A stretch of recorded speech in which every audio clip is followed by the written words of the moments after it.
নমস্কাৰ, এটা নতুন ভিডিঅ'ত স্বাগতম জনাইছোঁ। আৰু ভিডিঅ'টো আৰম্ভ কৰিছোঁ মানে আপোনাৰ ডাইৰেক্ট মটৰ ব্লগ দি অলপমান মটৰ ব্লগ কৰিম।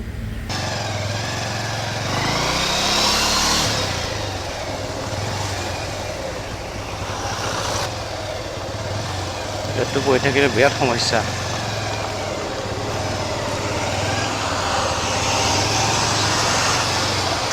সিদিনা ডিম্পুৰ এটা ভিডিঅ' চাইছিলোঁ মই। ভিডিঅ'টো হ'ল বাৰু দিন, কিন্তু মানে ভিডিঅ'টোৰ বিষয়ে কমকৈ মই সুবিধা পোৱা নাই ক'বলৈ। মানে কিন্তু ভিডিঅ'টো মানে বহুত ভাল লাগিছিলে মোৰ, সেইটো কাৰণে। এই অনন্ত আম্বানীৰ বিয়াখনৰ ওপৰত এটা ভিডিঅ' বনাইছিলে। সেইখনটো মানে বিয়াখনৰ কথা চবেতো তাৰ গম পায়েই। এনেই বেলেগত শুনিছিলোঁ 4,000 কোটি টকামান খৰচ কৰিছে বুলি, কিন্তু ডিম্পুৰ ভিডিঅ'ত গম পালোঁ 2,000 কোটি টকা খৰচ কৰিছে। কিন্তু ডিম্পুৰ মানে এটা কাৰণে ভাল লাগে মোৰ, সঁচা কথা ক'বলৈ গ'লে বেষ্ট ইউটিউবাৰ বুলি ক'ম অসমৰ। মানে কিছুমান বস্তু সাধাৰণ মানুহৰ মগজত ঢুকি নোপোৱা কিছুমান কথা মানে ডিম্পুৱে সহজে বুজাই দিব পাৰে। মুকেশ আম্বানীৰ সম্পত্তিৰ পৰিমাণটো এনেই যদি আমি কিবা গুগলত মাৰি চাইছে ডিম্পুৱে, তেতিয়া মানে কিবা 118 বিলিয়ন কিবা আছিলে, পাহৰি গ'লোঁ। মানে US ডলাৰ নে কিবা আছিলে মুঠতে, মানে যিটো মানে বহুত বেছি আৰু মানে 9,21,000 কোটি টকা নে কিবা এনেকুৱা আছিলে মানে, আৰু ভাৰতীয় টকা হিচাপত মানে। কিন্তু তাতে এটা কথা সি আৰু সহজকৈ বুজাই দিছে, যদি মানে আমি 1 কোটি টকাক এটকাকৈ ধৰোঁ,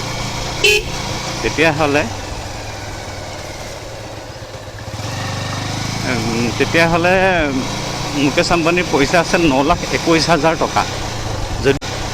যদি আমি 1 কোটিক 1 টকাকৈ ধৰোঁ, আৰু 9,21,000 টকা থকা মানুহটোৱে খৰচ কৰিছে 2,000 টকা। তাৰমানে 0.5%, মানে 5%ও খৰচ কৰা নাই, 0.5% খৰচ কৰিছে। তাৰমানে কিমান কম বাজেটত, মানে মুকেশ আম্বানীৰ তুলনাত কিমান কম বাজেটত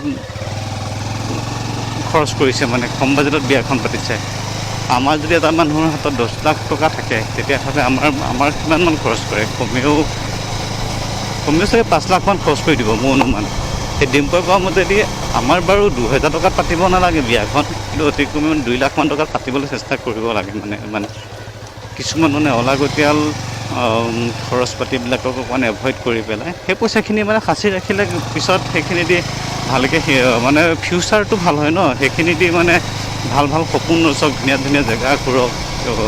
মানে পইচা থকা মানে কিয় বিপদত বেমাৰ আজাৰ হ'লেও একো অসুবিধা নহয়।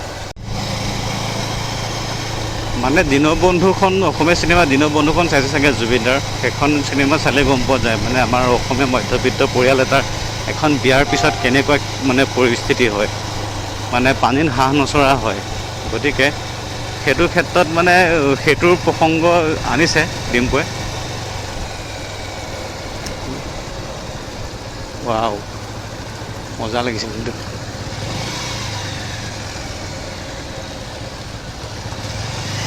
এনেকৈ মানে এনেকুৱা চিনেৰী কিছুমান যদি মানে ধৰি ৰাখিব পাৰোঁ, খুব বেছি ভাল লাগে। এনেকৈ মানে ধৰি গ'লে এনেকৈ এতিয়াতো পানীখিনিৰ কাৰণে আৰু সৌন্দৰ্য বাঢ়িছে। এনেও ধৰি ল'লোঁ ট্ৰেইনখন যদি সিফালেদি গৈ থাকে, মই যদি এইফালৰ পৰা এনেকৈ গৈ থাকোঁ, মানে ভাল লাগে কিবা এটা ফিলটো মানে। কিন্তু যিমান ভালকৈ খোৱালেও কোনেও আপোনাক সন্মুখত নকয়, আৰু বেয়াকৈ খোৱালেও সন্মুখত নকৰে। গতিকে প্ৰয়োজন কি? আপোনাৰ কাইলৈ যদি বিয়াখনৰ পিছত বিপদ হয়, আপুনি যাক খুৱাইছিলে তেওঁলোকৰ কোনেও আহি সহায় নকৰে। কিন্তু আপোনাৰ হাতত যদি পইচা কেইটা থাকে, তেতিয়াহ'লে আপোনাৰ হাতত এটা সাহস থাকে।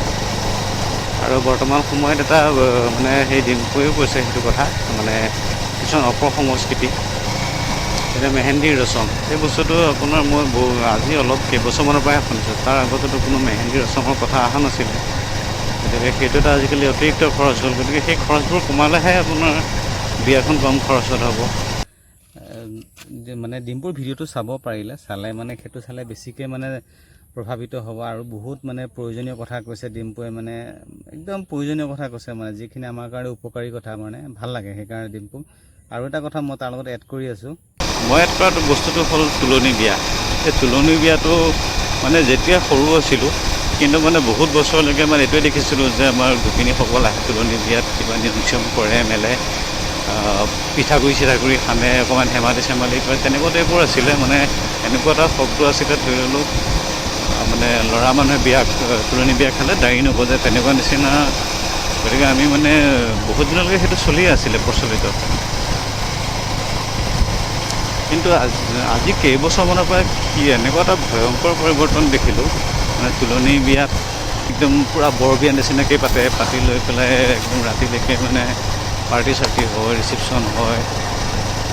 আৰু আগতে য'ত কৈছিলে যে দাড়ি নগজে বুলি, আজিকালি মানে ল'ৰা মানুহ তুলনি বিয়ালৈ যায়। মানে বহুতখিনি জাতিৰ ক্ষেত্ৰত দেখা পাইছোঁ তুলনি বিয়াটো নেপাতে, বা এজনী ছোৱালী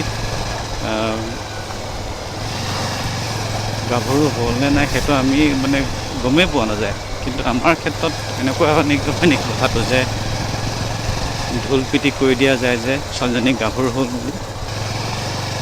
সেই পইচাখিনি যদি তাইৰ নামত ফিক্স কৰি থোৱা যায়, তেতিয়াহ'লে তাইৰে হয়তো বৰ বিয়াত কামত আহিব, নহ'লে তাই পঢ়া শুনাৰ সময়ত কামত আহিব।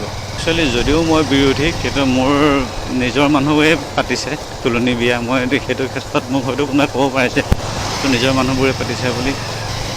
বেলেগৰ জীৱন বেলেগৰ কথা। কিন্তু মই এটাই বুজি পাওঁ, মই এতিয়া ধৰি ল'লোঁ ভগৱানে বাৰু কন্যা সন্তানেই দিলে, কিন্তু এনেও মই তেনেকুৱা একো যেতিয়ালৈকে মানে হোৱা নাছিলে, ধৰি ল'লোঁ তেতিয়াও মই বিনিৰ লগত সেইটো কথা পাতি আছিলোঁ, যাতে যদি ছোৱালী হয় তেতিয়াহ'লে তুলনি বিয়া কিন্তু পাতা নহ'ব, সেনেকৈ বুলি পাতা হৈ আছিলে তাইৰ লগত।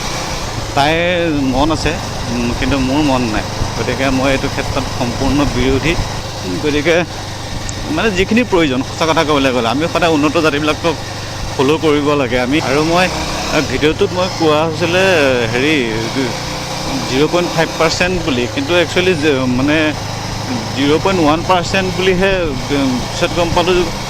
পিছত মনত পৰিছে মানে 0.1%হে খৰচ কৰিছে, মানে টোটেল 1%ও খৰচ কৰা নাই, 0.1% খৰচ কৰিছে মাত্ৰ।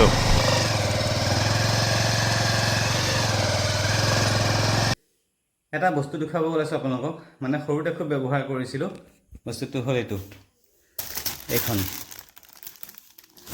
তাৰমানে এইখিনি কি হয়, সৰুতে যেতিয়া মানে ভাওনা চাওনা চাইছিলোঁ, তেতিয়া মানে আজিকালি এনেকৈ ধৰি লওক কালাৰিং লাইটে পোৱা যায়, কিন্তু তেতিয়া কি কৰিছিলে, এনেকুৱা পেপাৰবিলাক মানে লাইটৰ পোহৰত লগাই, মানে মুখত লগাই পেলাই বিভিন্ন ধৰণৰ মানে পোহৰ উলিয়াইছিলে।